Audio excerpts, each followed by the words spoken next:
A room without books is like a body without a soul. If you have a garden and a library, you have everything you need. Times are bad. Children no longer obey their parents, and everyone is writing a book. Friendship improves happiness, and abates misery, by doubling our joys, and dividing our grief. Gratitude is not only the greatest of virtues, but the parent of all others. The life given us, by nature is short, but the memory of a well-spent life is eternal. It is foolish to tear one's hair in grief, as though sorrow would be made less by baldness. The enemy is within the gates. It is with our own luxury, our own folly, our own criminality that we have to contend. Knowledge which is divorced from justice may be called cunning rather than wisdom. Though silence is not necessarily an admission, it is not a denial, either.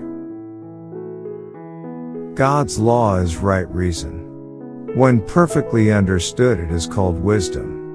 When applied by government in regulating human relations, it is called justice.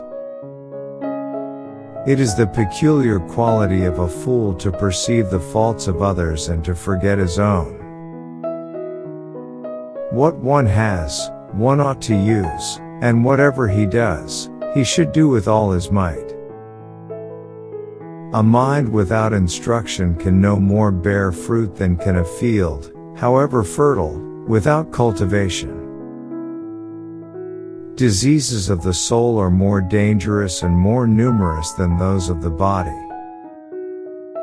Nothing stands out so conspicuously, or remains so firmly fixed in the memory, as something which you have blundered. Natural ability without education has more often raised a man to glory and virtue than education without natural ability.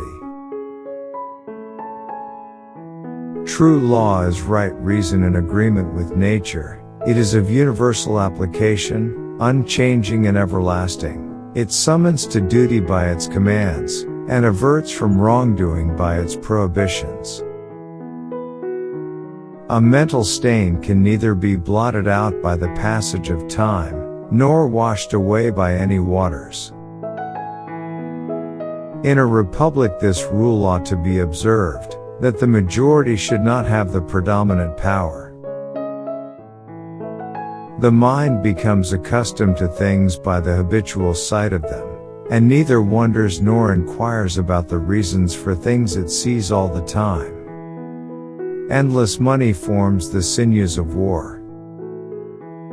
No power on earth, if it labors beneath the burden of fear, can possibly be strong enough to survive. Freedom will bite back more fiercely when suspended than when she remains undisturbed. When you are aspiring to the highest place, it is honorable to reach the second or even the third rank.